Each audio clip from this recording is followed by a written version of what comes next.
Show 12, Season 5.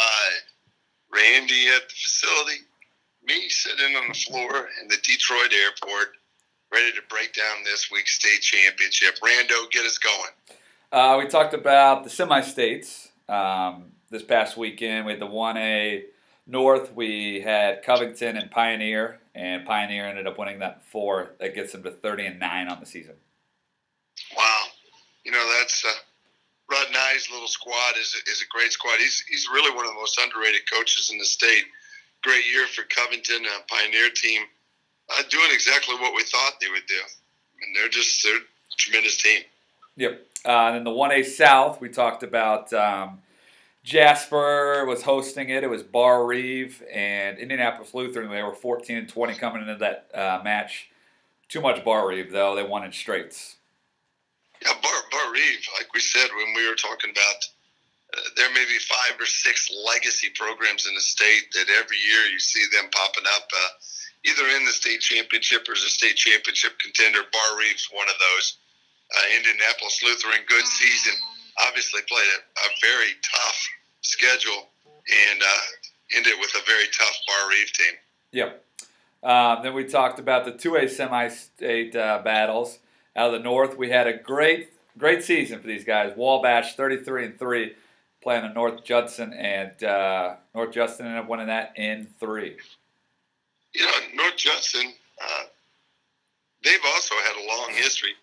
You know, way back when, they were somewhat of a powerhouse when Brenda Grube was the star of them, UC volleyball star, and then formerly a North Judson star. That program is one of the better ones in the North, and that's a good win for them over a Wabash team that had a season to remember. Yes. The 2A South, we talked about CAI, a fan favorite of this show from all the past years, versus Heritage Christian. Sounded like it was a phenomenal game. Went 5. CAI ended up winning 2 very close sets and winning the 5th at 15-11. The 2 sets that Heritage Christian won, they were like 25-15 kind of games. So. Well, you know, not to give myself a disclaimer, I thought that Heritage Christian was a year away. I said it early in the season, but I'll be really honest. I thought they were playing better volleyball than anybody in the state late.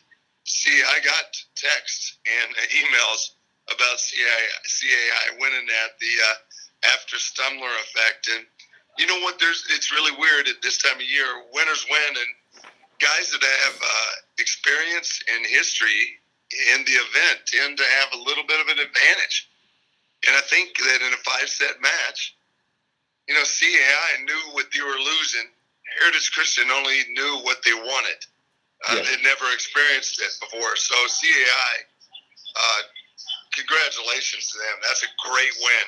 And I didn't see it coming. Heritage Christian, you'll see them there next year. They will be in the state championship. Yep. 3A, we talked about out of the North. We talked about Newcastle taking on New Prairie. Newcastle won that in 3. I think it was round 12, 14-ish, right around that, 18. You're breaking up something terrible there, big fella. Repeat that. No, you're good. The semi-state of 3A, we talked about the North. Newcastle taking down New Prairie in straight sets. Seemed like it was kind of in that teens. And then 18, it seemed like it was the last set was the closest. Yeah, I thought that, you know, New Prairie has, you know, one really alpha player. And, you know, she didn't get started playing deep. She's going to go play for Dave Shondell at Purdue. But she didn't get going until late in the match, and it was really too late. Newcastle, too much Shaftmaster effect. Yeah.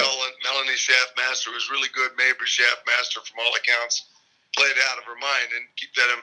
I'm getting those reports while I'm in the Great White North running the camp in Toronto, but I heard wonderful things. And, you know, I wasn't surprised. I expected a 3-game sweep, but, you know, you look at it at the end of the year, what a great year for New Prairie. Yep.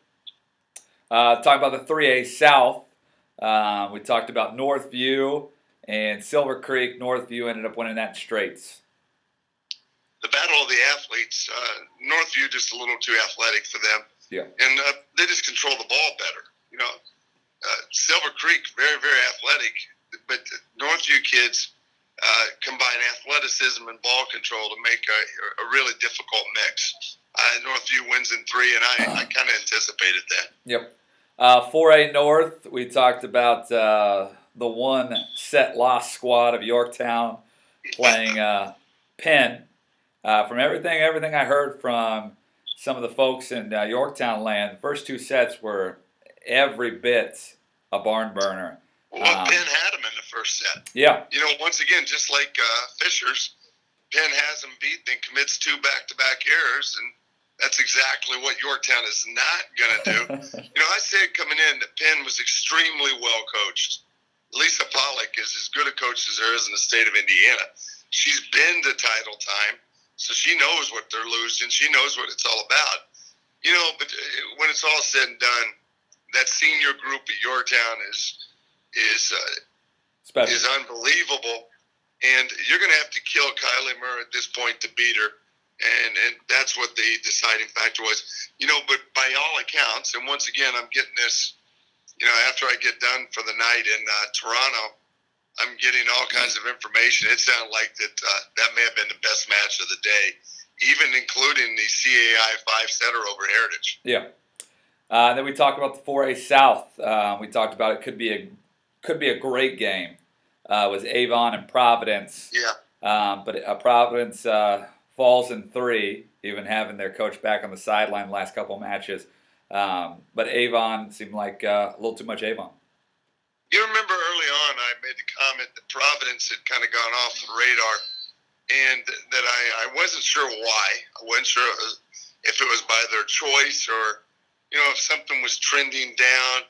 You know, I know that Terry Perica had surgery, and that was a distraction. And I'm not sure exactly what went down, but that Providence team kind of lost a lot of its mojo late in the year. And Avon is a team that will jump on you if you don't have your A game going.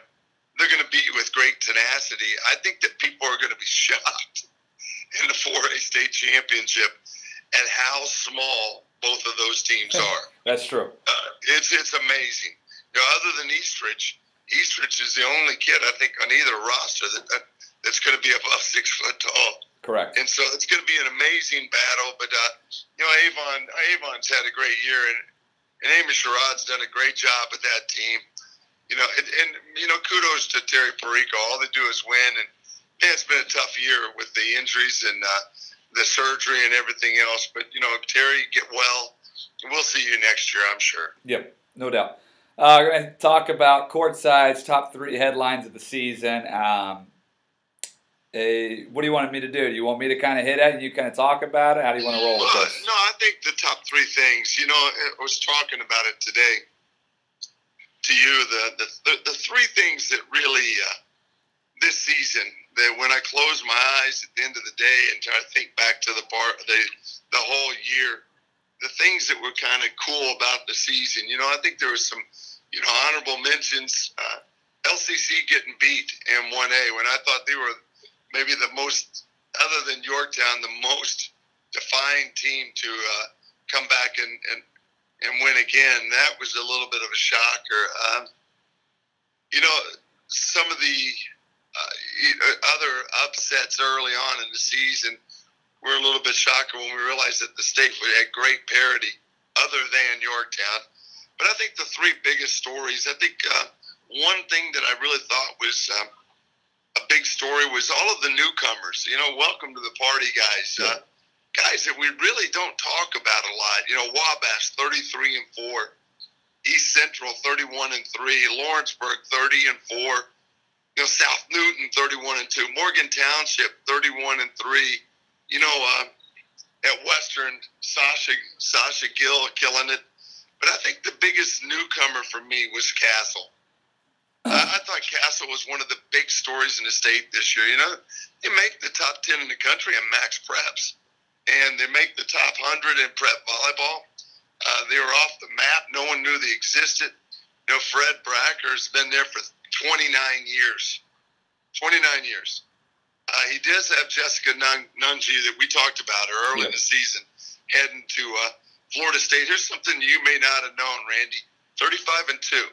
this Castle team that it's just always come out of a tough sectional and tough regional. 2 losses to Providence. Only 2 losses were to Providence in 5. Yep. In 5. But the other thing I think that was really amazing is, and those folks that know club volleyball, Camille Nazar, who is the starting setter, 5'1" setter for Assumption, the number 1 team in America, was a Castle kid. She moved in the 8th grade year. Her and Nunchi would have been on the same team. I think that had Nazar not moved, Fred's 29th year may have been his best year. That would have been interesting. That would have been John Stockton and Coral Malone. Yeah, that's two All-American type kids on one team. I thought Castle was a great story. Yeah. You know, in a year where there was a lot of new guys in the party, Castle was a great story for me. The other neat story is new faces, old faces. I'll start with old faces. The year that Steph Bloom has had, and I know not an old face, but a name that's been around high school volleyball for several years now. You know, the year that Steph Bloom had was magical. It's neat to see one of the old guard have a special year. And, you know, even though it didn't end the way that a lot of people wanted it to, including her, Michelle York had a phenomenal year. Yep. You know, and that's, you know, that team is going to be really, really good. You're going to see her face back next year. But it's always good to see those guys, the old guard, do special things. Yep. With that said, I think it's a year of old faces, new faces. You know, hats off to Amy Sherrod and Avon. She takes over for somewhat of a legend, Scott McQueen, and takes over on what many people would have deemed a rebuilding year. And all she does is roll back and get all the way back to the state finals. You know, which is really amazing in a first-year coaching. And another first-year coach, and one of the great stories of the year, you know, tragically, you know, Sarah Roush loses a grandmother on a Thursday, gives birth 8 hours after a sectional championship on Sunday, shows up on the sidelines, you know, 6 days later to take down a number 2 ranked Winger in a 5-set thriller, and then shows up again at the semi-state to knock it down. I mean, you know, she went through a lot of ups and downs this season, but I can't even imagine. You know, enduring the passing of a relative is one thing. Being a first-year coach is one thing. But then inheriting the pressure-packed team that she inherited, and then you add to that giving birth hours after winning a sectional title, winning a regional title 6 days later, and now standing on the doorsteps of a state championship in year 1. Yeah. Those two guys, great new faces to the crowd. And like you're talking about, her first child as well. Oh yeah, yeah. Well, you and I aren't really experienced on giving birth. I have 3 kids, but I can only tell you I can't even imagine what she did. Yeah. And then I think the biggest story of the year, and I've talked about it all year. I knew it 30 minutes into the camp that I ran for them. Yorktown High School has been, that magical run has been something that's movie-like. Yep. You know, they're 95-1 in sets. 95-1 in sets. Smallest school ever to appear in a 4A state championship. You know, a team that probably won't win the national championship, mythical national championship, because of strength of schedule. But I will tell you, I would take them against anybody right now. I love that style of volleyball, and I'm biased because I like small ball control, defensive prowess. But I'm telling you, that has been a remarkable story to follow all year long. And keep in mind, they didn't lose that set until the last week of the season. What a remarkable run, and it'll be interesting to see how the rest of it goes. But those are 3 stories. You know, great new teams on the radar, led by Castle and Big Fred. I think that was a huge story. I thought that the newbies coming in here and making it all the way to state championship, Sherrod and Roush. But I also have to give kudos to Bloom and York. But last but not least, what Yorktown has done is historical. And so those are the 3 things that I'll remember this year by. Yep, no doubt. And then the last thing, kind of talking about, I know you'll be doing the play-by-play, so you won't be able to make your choices on the games. But kind of giving a little rundown, a little sneak preview of what to expect in these matches. You got 1A game, you got Pioneer. You've been a big fan of those guys over the years. Versus a great Bar Reef team, always in a shot of winning a state championship. Well, obviously not going to predict those, but Rod and I's team is going to be crazy energetic. He's a good coach. He is, and highly energized every day out. And Bar Reef is the legacy program. Bar Reef comes in and they know that dance. They know where the locker rooms are. They know the protocol, and that's a huge edge coming into it. They've been in championship battles. That's going to be a spectacular game. If I had to lean one way or another early on, because I don't do the 1A and 2A TV, I'd probably lean towards Bar Reef.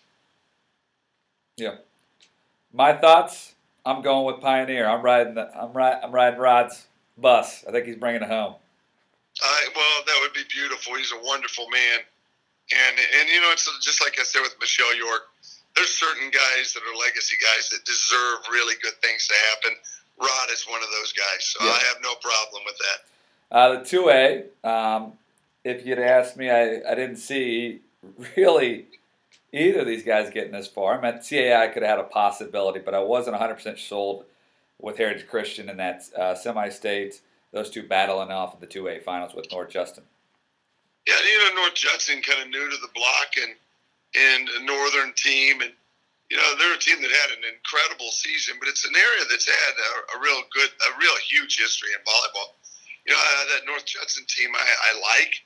But I tell you, if I had to lean one way or the other, CAI. Yep. They've won. And once again, they know what they're losing. Everybody else is just clamoring for something that they've read about, seen, and heard about. It's a totally different story once you've had it in your hands to let it go. These guys have held the prize, and I don't think it's going to be tough. They're going to have to wrestle it out of their hands. I kind of like CAI. Yeah, and I kind of, like you said, AS after Stumbler. I'm going with CAI also. I think they've been to the song and the dance, and I'm feeling good about them. I think they're riding high after the good weekend of them pulling off that 5-gamer.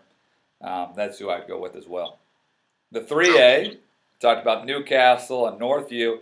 Northview, a couple years ago, you remember when they made that state championship, you were just shocked at how athletic they were in that state finals. I remember you talked a lot about that. I just started to do my homework on that team tonight on my trip home from Canada, and I'm telling you, but Newcastle better not sleep on these cats. They are extremely athletic, and they've got 3 kids that they've got a well-balanced attack. That Newcastle team is kind of singular in its approach. They're not very diverse. I mean, it's shaft master to shaft master on a regular basis. Now they'll get a little help from the middles. They'll get a little help from the L2 and the R1, Shunnison. But for the most part, shaft master goes to shaft master, and they're pretty predictable. Yep. This Northview team is physical enough to front both shaft masters and could be formidable. Obviously, I think the shaft masters maybe are the 2 best players in the 3A championship, and they've got the best players have got to be the best on that big stage. But this Northview team, this isn't a walk, as a lot of people are thinking.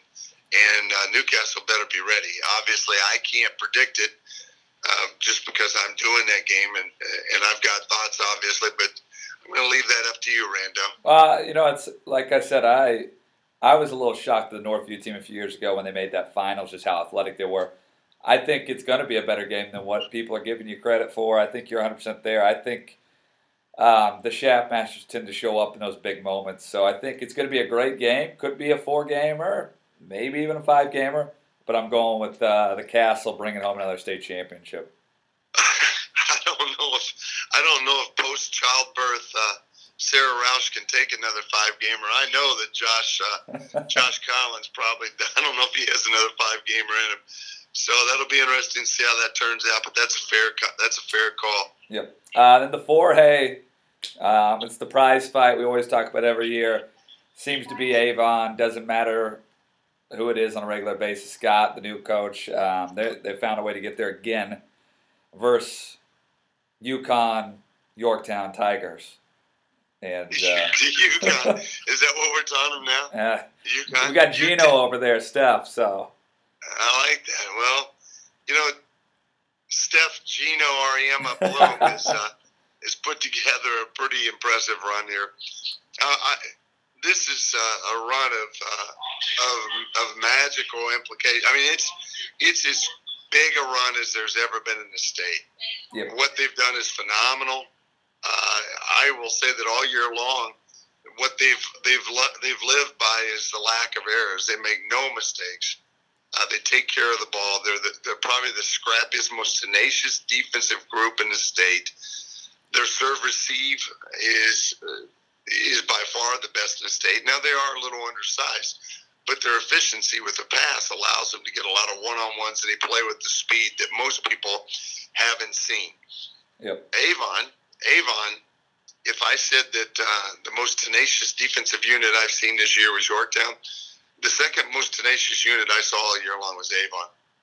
I was really impressed with them, if you remember, after I saw them at Cathedral. And they are smallish. Eastridge is an interesting matchup for Mackenzie Knuckles on the left side. The backcourt is an interesting matchup, but, Kylie Murray anchors a unit that is really is destined for greatness, not just this year, but far beyond as they go on into college. The keys to this game, I think, are going to be the right sides. I think Eastridge has got to have the game of her life, meaning she has got to not only shut down Mackenzie Knuckles, but she's going to have to hit, close to 400 to win this. Yep. On the other side, I think that Searing's important, because Searing's going to be hitting against an undersized left-sider. And Searing, if she goes off, this thing is over. The back row, I give the edge to Yorktown. Setting is close. Right side is the best battle, because Searing is really good and Eastridge is really good. But I think that this is going to be a really intriguing game of matchups. I don't know if anybody as a team matches up with Yorktown, but you never know who's going to step up on a big stage. And like I said, the kid that's going to be the X factor for Avon is going to be Eastridge. And if she blows up, flat out blows up, this could be a fun game to watch. Otherwise, it's going to be the same old. Yep. Your thoughts? My thoughts, it's, Avon and Yorktown played early in the year. I thought it was going to be a good match. Yorktown had the same score across the board. If you remember, 25-23, 25-23, 25-23. I don't know if it changes. I think Yorktown's a better team from top to bottom, like you talked about, ball control wise. I can't go against them. I haven't all year long. I think Yorktown does it. Tegan's going to do well. Tegan, I don't know why I said Tegan. Tegan, and I think Knuckles is going to be there for the last show. But more importantly, it's one of you know her, you love her to death. Kylie Murray. She's not. I don't see her losing. I think Jostens will be heading to Yorktown to get sizing soon. I'm picking Yorktown to take home the 4A state championship.